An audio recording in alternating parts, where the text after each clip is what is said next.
ಸುಳ್ಳೆಲ್ಲ ಹೇಳ್ಬೇಡ. ಯಾವಾಗಲೂ ನಿಂದು ಫೇಕ್ ಇನ್ಫಾರ್ಮೇಶನ್ಗಳೇ. ತಪ್ಪಾಗಿ ಏನು ತಿಳಿಸ್ತಾ ಇಲ್ಲ ಸ್ವಾಮಿ, ಗೊತ್ತಿರೋದನ್ನ ತಿಳಿದಿರೋದನ್ನ ಹೇಳ್ಕೊಡ್ತಾ ಇದ್ದೀನಿ. ನಿಮ್ಮ ಅಗ್ರಿಮೆಂಟ್ಗಳಲ್ಲಿ ಹಾಕೊಳ್ಳಿ ಅಂತ, ಮಿಕ್ಕಿದ್ದು ನಿಮಗ್ ಬಿಟ್ಟಿದಪ್ಪ.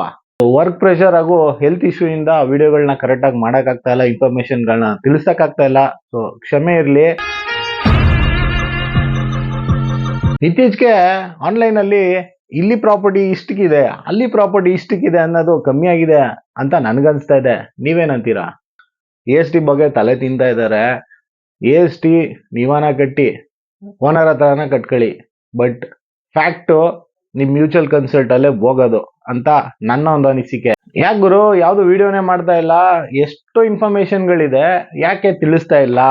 ತಿಂಗಳಿಗೆ ಮಿನಿಮಮ್ ಯೂನಿಟ್ ಅಂತ ಇರುತ್ತೆ, ಅದೇ ತರ ವರ್ಷಕ್ಕೆ ಮಿನಿಮಮ್ ಯೂನಿಟ್ಸ್ ಇಷ್ಟೇ ಯೂಸ್ ಮಾಡಬೇಕು ಅಂತಿದೆ. ಸ್ವಲ್ಪ ಡೈ ಹೊಡಿಗುರು ಚೆನ್ನಾಗಿ ಕಾಣ್ತೀಯ ಅಂತ ನೀವು ಎಷ್ಟು ಯೂನಿಟ್ ನ ಕನ್ಸ್ಯೂಮ್ ಮಾಡಿದೀರಾ ಆನ್ಯುವಲಿಗೆ ಅಂತ ಚೆಕ್ ಮಾಡ್ಬಿಟ್ಟು ಅದ್ರ ಮೇಲೆ ಅಡಿಷನಲ್ ಸೆಕ್ಯೂರಿಟಿ ಡೆಪಾಸಿಟ್ ನ ತಗೊಳ್ಳೋದು. ಆದ್ರೆ ಯೂನಿಟ್ಗೆ ಏನ್ ಪ್ರೈಸ್ ಹೈಕ್ ಮಾಡಿದಾರಲ್ಲ ಅದ್ರ ಮೇಲೆಲ್ಲ. ಎಷ್ಟು ವರ್ಷದಿಂದ ವಿಡಿಯೋ ಮಾಡ್ತಾ ಇದೀಯಾ, ನಿಮ್ ಯೂಟ್ಯೂಬ್ ಇಂದ ₹1 ಕೊಟ್ಟಿಲ್ವಾ? ಸೊ ವಾಟರ್ ಬಿಲ್ಲೇ ಸಪರೇಟ್ ಆಗಿರುತ್ತೆ.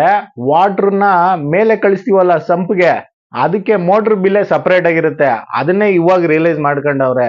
ಈ ASTಗೂ ಕೆಲವು ದಿನಗಳು ಬೇಕಾಗುತ್ತೆ. ಅದು ಓನರ್ಗ ಟೆನೆಂಟ್ಗ ಅಂತ ನೀವು ಮ್ಯೂಚುವಲ್ ಅಗ್ರಿಮೆಂಟ್ ಮಾಡ್ಕೊಂತೀರಲ್ಲ, ರೆಂಟಲ್ ಅಗ್ರಿಮೆಂಟ್, ಅದ್ರಲ್ಲಿ ತೋರ್ಸ್ಕೊಂಡ್ಬಿಟ್ರೆ ಸಮಸ್ಯೆನೇ ಇಲ್ಲ. ನನ್ನ ವಿಡಿಯೋಗಳಿಂದ ಅವ್ರ ಪ್ರಾಪರ್ಟಿಯ ಡಾಕ್ಯುಮೆಂಟ್ ಗಳನ್ನ ಅವರೇ ಕ್ಲಿಯರ್ ಮಾಡ್ಕೊಂಡ್ರು, ಖಾತಾನ ಅವರೇ ಮಾಡ್ಕೊಂಡ್ರು ಅಂತ ಹೇಳಿದ್ರು.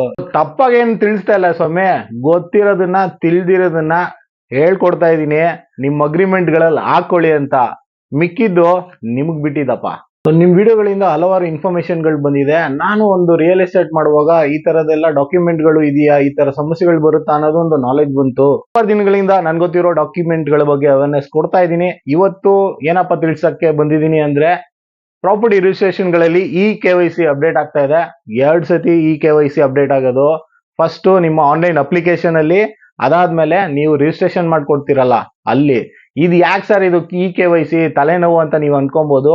ಸೊ ಕುಟುಂಬದ ಆಸ್ತಿ ವಿಭಾಗ ಮಾಡ್ಕೊಳ್ಳುವಾಗ ಕುಟುಂಬದ ಸದಸ್ಯರು ಅವರೇ ಬಂದು ಸ್ವತಃ ನೋಂದಣಿ ಮಾಡಿಕೊಟ್ಟಿದ್ದಾರೆ, ಒಂದು ದೃಢೀಕರಣಕ್ಕೋಸ್ಕರ ಇದನ್ನ ಅಪ್ಡೇಟ್ ಮಾಡ್ತಾ ಇರೋದು. ಸೊ ಏನಕ್ಕಪ್ಪ ಈ ಅಪ್ಡೇಷನ್ ಅಂದಾಗ, ಕುಟುಂಬದ ಆಸ್ತಿನ ನೀವು ಭಾಗ ಮಾಡ್ಕೊಂತೀರೋ ಏನಾದ್ರು ಮಾಡ್ಕೊಂತೀರೋ ಬೇಕಾಗಿಲ್ಲ, ಆದ್ರೆ ಗಲಾಟೆ ಆದಾಗ ಸಬ್ ರಿಜಿಸ್ಟರ್ನು ಇನ್ಕ್ಲೂಡ್ ಮಾಡ್ತಿರಲ್ಲ, ಆ ಸಮಸ್ಯೆ ಬರಬಾರ್ದು ಅಂತ. ಇನ್ಮೇಲೆ ಈ ಖಾತಾ ಇದ್ರೇನೆ ನಿಮ್ಮ ಪತ್ರ ನೋಂದಣಿ ಆಗೋದು, ಇಲ್ಲ ಅಂದ್ರೆ ಆಗಲ್ಲ. ಯಾಕಂದ್ರೆ ಈ ಆಸ್ತಿ ಅಥವಾ ಈ ಸ್ವತ್ತು BBMP ಲಿಮಿಟ್ ಆಗ್ಲಿ, ಪಂಚಾಯತಿ ಲಿಮಿಟ್ ಆಗ್ಲಿ, BD ಆಗಿರ್ಲಿ, ಆನ್ಲೈನ್ ಡಿಜಿಟಲ್ ಖಾತಾ ಇದ್ರೇನೆ ನೋಂದಣಿ ಆಗೋದು ಅಂತ ಹೇಳಿದ್ದಾರೆ. ನೀವು ಈ ಖಾತಾ ಇಲ್ಲದೆ ಯಾವ್ದಾದ್ರು ನೋಂದಣಿ ಮಾಡ್ಕೊಂಡಿದ್ದೀರಾ? ಕಮೆಂಟ್ ಮಾಡಿ, ಯಾಕಂದ್ರೆ ನನ್ಗೂ ಗೊತ್ತಾಗ್ಬೇಕು. ಸೊ ಇನ್ನೊಂದು ತಿಂಗಳಲ್ಲಿ BBMP ಎಲ್ಲ ವಾರ್ಡ್ ಲಿಮಿಟ್ ಅಲ್ಲಿರುವ ಪ್ರಾಪರ್ಟಿಗಳನ್ನ ಡಿಜಿಟಲ್ ಖಾತಾ ಅಂದ್ರೆ ಈ ಆಸ್ತಿಗೆ ಅಪ್ಡೇಟ್ ಮಾಡ್ತಾ ಇದಾರಂತೆ. ಇದನ್ನ 1.5 ವರ್ಷದಿಂದ ಹೇಳ್ತಾನೆ ಅವರಲ್ವಾ. ಯಾರ್ಯಾರು BBMP ಲಿಮಿಟ್ಸ್ ಅಲ್ಲಿ ಇದ್ದೀರೋ ದಯವಿಟ್ಟು ಡಿಜಿಟಲ್ ಖಾತಾನ ಮಾಡಿಸ್ಕೊಂಬಿಡಿ. ಯಾಕಂದ್ರೆ ನಾಳೆ ಮಾರ್ಬೇಕು, ಲೋನ್ಗೆ ಹೋಗ್ಬೇಕು, ಏನೇ ಒಂದ್ ಬೇಕು ಅಂದಾಗ ಕಷ್ಟ ಆಗುತ್ತೆ. ಹಳೆ ಕಂದಾಯ ಕಟ್ಟಿಲ್ದಿರೋರ್ಗೆ ಏನ್ರಿ ಲಕ್ಕು, ಇನ್ನು 2 ತಿಂಗಳು ಎಕ್ಸ್ಟೆಂಡ್ ಮಾಡೋರ್ರಿ, ಇಂಟ್ರೆಸ್ಟ್ ಫ್ರೀ ಮಾಡೋರೆ.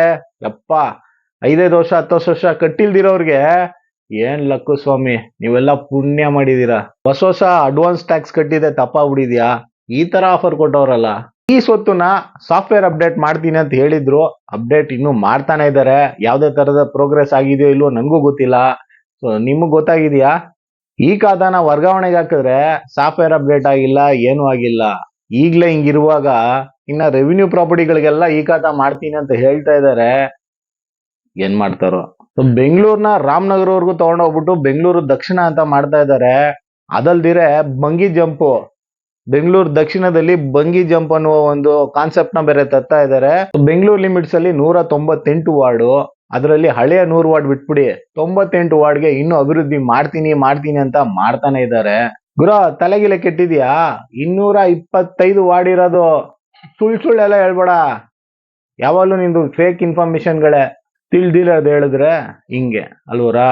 ಆಕ್ಚುಲಿ ಲೀಗಲ್ ಆಗಿ 198 ವಾರ್ಡ್ ಮಾತ್ರನೇ ಇರೋದು. 225ನ ಘೋಷಣೆ ಮಾಡಿದ್ದಾರೆ, ಅದು ಇನ್ನೂ ಅಂಗೀಕಾರ ಆಗಿಲ್ಲ. ನಿಮ್ ಪ್ರಕಾರ ತಗೊಳ್ಳಿ, ಹೊಸ 115 ವಾರ್ಡ್ಗಳಿಗೆ ಇನ್ನೂ ಡೆವಲಪ್ಮೆಂಟೇ ಆಗಿಲ್ಲ. ಅದಲ್ದಿರೆ ಬೆಂಗಳೂರು ತರಾನೇ ಇನ್ನು ಹೊಸದಾಗಿ 5 ಪಟ್ಟಣಗಳನ್ನ ಸೃಷ್ಟಿ ಮಾಡ್ತೀವಿ ಅಂತ ಇದ್ದಾರೆ. ಎಷ್ಟಾನ ಡೆವಲಪ್ಮೆಂಟ್ ಮಾಡ್ಲಿ, ದಯವಿಟ್ಟು ಮೂಲಭೂತ ಸೌಕರ್ಯ ಕೊಟ್ಬಿಟ್ರೆ ಸಾಕು. BBMP ಲಿಮಿಟ್ಸ್ ಅಲ್ಲಿ ಇರೋ ಪ್ರಾಪರ್ಟಿ ಓನರ್ಸ್ ಕಸಕ್ಕಂತಾನೆ ಸಪರೇಟ್ ಆಗಿ ಪ್ರಾಪರ್ಟಿ ಟ್ಯಾಕ್ಸ್ ಅಲ್ಲಿ ಸಪರೇಟ್ ಆಗಿ ಕಟ್ತಾ ಇದ್ದಾರೆ. ಇವತ್ತವರೆಗೂ ಕಸದ ಸಮಸ್ಯೆನೇ ಇನ್ನೂ ಸಾಲ್ವ್ ಮಾಡಕ್ ಆಗ್ತಾ ಇಲ್ಲ. ಅಂಥದ್ರಲ್ಲಿ